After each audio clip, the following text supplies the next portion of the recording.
लगाना पड़ा। देखिए, जो आज बात कल जो अलीगढ़ में जो मुख्यमंत्री जी ने कहा, उत्तर प्रदेश के मुख्यमंत्री जी उर्फ अजय सिंह बिष्ट जी ने जो बात कहा, उनके बात में सच्चाई है। हालांकि वो आधा बात कहे, मैं आपसे साफ कह रहा हूं कि जो एक बात उन्होंने कही कि मुगलों ने लूटा, वो सच कह रहे थे। और बस वो ये नहीं बता पाए कि जब मुगल लूट रहे थे तो मुगलों के लूटने, मुगलों का एक कोई भी जब व्यवस्था राज्य लूटा जाता है तो आप तो साहब जानते होंगे, दो तरह से लूटा जाता है। सैन्य शक्ति से लूटा जाता है और वित्त शक्ति से लूटा जाता है। जब अकबर लूट रहा था इस पूरे देश को, तो अकबर के जो सेनापति थे वो मानसिंह थे। और मानसिंह, अगर ये देखा जाए कि मानसिंह किसके दोस्त है, मानसिंह किसके जाति बिरादरी के हैं, तो मैं समझता हूं कि योगी आदित्यनाथ जी का उनसे जरूर रिश्ता होगा। और जब औरंगजेब लूट रहा था तो उसके सेनापति जयसिंह थे, तो जयसिंह लूट रहे थे। तो योगी आदित्यनाथ जी ये नहीं बता पाए कि उन मुगलों के साथ लूटने वाले में उनके स्वजाति लोग भी थे।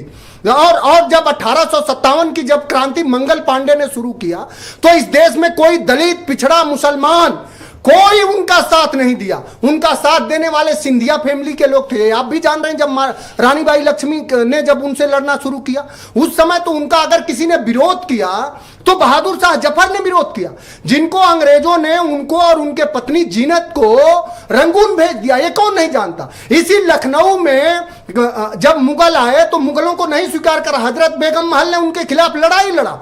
और आप जानते हैं, जब उनको वहां भेज दिया गया बहादुर शाह जफर का और उनके लड़कों का सर काट के उनके सामने का दिखाया गया और कहा गया कि दमदमे में दम नहीं, अब खैर मांगो जान की, और ये जफर ठंडी हुई अब तेग हिंदुस्तान की। आप मुगल प्रेमी लग रहे हैं काफी। मैं उसी पे रहा। आप काफी मुगल प्रेमी लग रहे हैं। नहीं, आप पूरी बात तो सुनिए। हम मुगल प्रेमी तो नहीं है, लेकिन इंसान प्रेमी हम लोग जरूर हैं, समाजवादी लोग। जिन लोगों ने इस मुल्क को आजाद कराने में हिंदू, मुसलमान, सिख, ईसाई सबका खून बहा है, लेकिन एक लोग जिन लोगों का खून नहीं बहा है वो आरएसएस के लोग थे।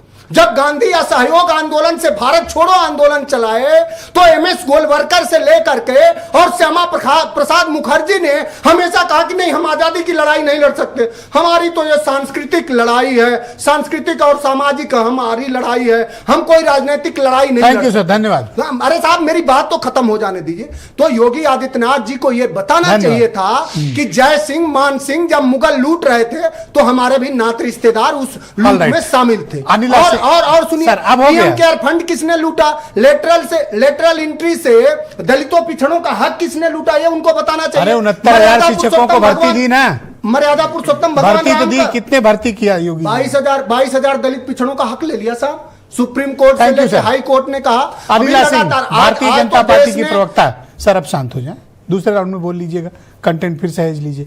अनिला सिंह बीजेपी की प्रवक्ता है हमारे साथ। कंटेंट ही नहीं पूरा होने दिया आपने सर। 4.5 मिनट बोले हो आप। ठीक है। और बोलना हो तो मैं बाकियों को समय काट के दे सकता हूं, मुझे कोई दिक्कत नहीं। अनिला जी